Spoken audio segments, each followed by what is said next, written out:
memang secara aturan memang fraksi dulu Pak. Makanya di sana fraksi itu juga fungsinya. Nah, jadi kalau yang tidak jadi kapoksi memang biasanya belakangan. Makanya menjadi kapoksi ini memang ditunjuk khusus oleh pimpinan fraksi Pak. Terima kasih Pak. Jadi kalau saya nggak panjang-panjang, pertanyaan saya yang paling mendasar Pak Dirjen, kebetulan saya baru kenal beliau zaman 2014, beliau katanya masih sekolah. Pertanyaan mendasar saya Pak pertama adalah, kira-kira dengan beban beratnya Pak Dirjen Minerba ini, Bapak sepakat nggak bahwa Bapak itu melibatkan DPR terkait hal-hal yang menyangkut kepentingan masyarakat luas? Ini pertambangan ini banyak Pak. Yang kedua, yang menyangkut kepentingan masyarakat, tadi misalnya dampak LKAP yang berlebihan sehingga menimbulkan persoalan transportasi, persoalan lingkungan, dan lain sebagainya. Kemarin saya meminta dengan Direktur ya Pak Surya ya, ada yang saya dapat info dari sahabat saya Pak Hendra, beliau di Bupati di Surakarta, ternyata banyak sekali tambang di sana, hiup di sana. Ada yang sejak 2009 mendapat hiup sampai sekarang nyaris tidak pernah beroperasi. Tapi tiap misalnya dikasih LKP 500.000, no, dikasih lagi 200.000, no, dikasih lagi 100.000, no, tapi dikasih terus. Apakah pola analisisnya Direktorat Jenderal Minerba sekonyol itu? Itu pertanyaan saya.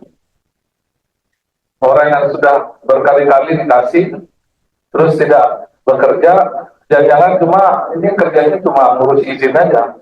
Jangan lama-lama orang kerjanya cuma ngurus izin, yuk, tapi mau tujuannya bukan untuk investasi.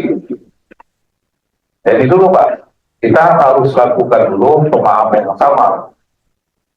Jadi kalau memang Direktorat Jenderal Minerba ini punya data yang akurat, harusnya Bapak punya evaluasi yang kita bicarakan dengan DPR.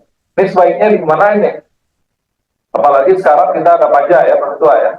Kita selesaikan di pajak, dan pajak tertutup. Apakah masih layak perusahaan seperti itu hiupnya dipertahankan? Itu Pak Dirjen. Kemudian terkait dengan pasca tambang, lubang tambang yang menimbulkan persoalan lingkungan. Kita baru saja rapat dengan Kementerian Lingkungan, itu sejauh mana? Bahkan ada yang sudah menimbulkan korban jiwa, kecelakaan dan sebagainya. Dari sekian tambang yang sudah ditutup itu, apakah itu sudah selesai reklamasinya? Pak, saya izin interaksi, sudah berapa yang sudah tambang yang sudah ditutup sudah selesai reklamasinya Pak? Pemulihan persoalan lingkungannya Pak? Berapa persen? Nggak usah jumlah Pak. Saya ingin itu sampai reklamasi Pak, kalau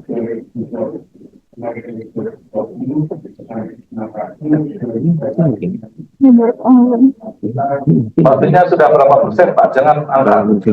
Dari misalnya tutup 1.000, berapa persen yang sudah bisa diselesaikan?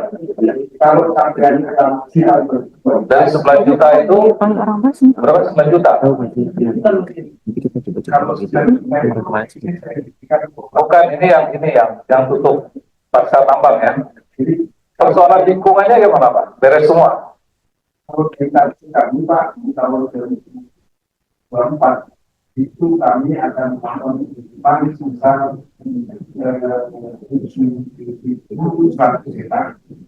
pada saat ini realisasi 30.000 itu dalam bukan yang sudah ditutup itu kan ada dulu kalau nggak salah ada dana apa dana jaminan reklamasi ya. Reklamasi dengan itu sudah dilaksanakan semua dari yang sudah ditutup itu. Ya. Jadi mungkin Bapak izin kita Tolong agak ini Pak, agak simpel saja jawabannya, nggak usah mutar-mutar Pak. Misalnya udah ditutup sekian 10.000, dari 10.000 itu berapa persen yang udah selesai apa penyelesaian jaminan darat reklamasinya itu, berapa persen? Persen Pak, nggak usah jumlah, jumlah agak kalau kita yang berbakat sudah 8%, 9,8%. dari seluruh yang udah tutup dari dulu. 2023 itu nggak ada masalah lagi. Jadi itu pimpinan kalau misalnya pertanyaan dari jaringan reklamasi khususnya mengenai pasca tambang itu adalah diberikan penilaian berhenti apabila 10 tahun sudah dilakukan dari sejak berhenti tambang sampai kemudian diserahkan kepada pemerintah itu ada waktu 10 tahun Untuk menyelesaikan itu ya, penyelesaian. lama sekali Pak ya. Iya, Pak. Karena memang sebagian harus putaannya. Tapi itu progresnya di 4 tahun nggak Pak? Dan 10 tahun nggak lama-lapain kan? Bisa kalau waktu misalnya pasca tambang itu ada, sekarang itu ada. Dananya kan Bapak yang simpan kan? Betul, Pak. Berapa dana yang tersimpan sekarang Pak? Untuk reklamasi ada 13 triliun dan 605 juta US dollar.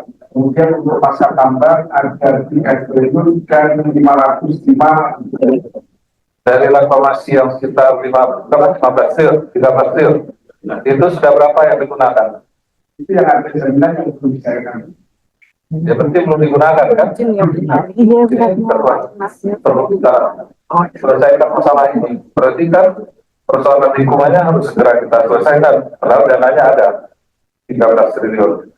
Oke Pak, nanti itu dipanjang saja kita perdalam. Terus yang kedua Pak, ini saya mau tanya Pak di tabel ini, PKP 2B ini yang sisa PKP 2B yang dulu isinya belum, kan kalau nggak salah begitu ada undang-undang baru itu ada lagi PKP 2B. PKP 2B. Existing yang belum habis ininya. Tahun berapa habis tadi? Jadi ada untuk versi pertama paling lambat itu tahun 2025 ini Pak. Nggak ada lagi ya? Versi pertama Pak. PKP 2B versi itu sudah ada. Tidak, kontakannya yang nanti. Paling terakhir tahun berapa? Generasi terakhir. 2042. Oh, ya. Jadi begitu generasi kedua ini selesai, dikembalikan ke negara, baru dilelang lagi Pak ya. Jadi kontrak karya ini yang baru nih ya, hasil lelang yang baru. Karena yang lama yang pertama. Bukan PKP 2B yang habis, kemudian ada yang dilelang, bukan. PKP 2B bukan juga. Oke, oke. Jadi kalau saya lihat di tabel ini kan cukup besar nih. PKP 2B-nya masih 1.101.300-an. Jadi pertanyaan saya Pak Dirjen, karena nanti saya ingin mengetahui secara lebih komprehensif terkait tadi yang saya sampaikan. Yang kedua adalah YUB yang ditutup. YUB yang ditutup itu ada sekitar ribuan juga ya Pak ya. Waktu itu tolong saya diberikan waktu menutup itu kriterianya apa. Ini ditutup karena dengan kriteria 1, 2, 3, 4, 5. Kemudian ini nggak ditutup karena kriterianya masih memenuhi 1, 2, 3. Tolong saya dikasih tahu Pak. Apa yang menyebabkan sekian banyak ditutup, kriterianya apa, dan yang dipertahankan itu kriterianya apa. Jangan sampai nanti yang dipertahankan itu sebetulnya juga banyak juga yang harus ditutup, misalnya. Dan itu Pak, jadi jangan ada diskriminatif. Terus kemudian saya sarankan yang tadi yang saya sampaikan salah satu contoh tadi yang dimasukkan oleh Pak Erla tadi kepada Direktur Batubara. Saya menyarankan kalau yang memang mereka tidak serius untuk berinvestasi, tutup saja Pak. Kalau bisa istilahnya apa, lelang iup ya, kalau nggak salah. Dilelang saja iup-nya lagi. Sehingga orang-orang yang memang serius berinvestasi untuk memproduksi batu bara itu mendapat kesempatan Pak. Selama itu masih dipegang sama orang lain, mereka nggak punya kesempatan. Itu Pak, Pak Ketua. Saya rasa nggak banyak-banyak karena ini pendahuluan dulu. Ini salam perkenalan lah dengan Pak Dirjen. Pak Dirjennya kelihatannya masih muda. Nah, minimal kelihatannya Pak. Kalau umur benarnya saya nggak tahu Pak. Saya rasa demikian dulu dari fraksi Demokrat. Terima kasih Ketua. Selanjutnya mungkin hal-hal yang penting kita lakukan di panjang saja. Terima kasih. Baik, terima kasih Pak Mul. Oke.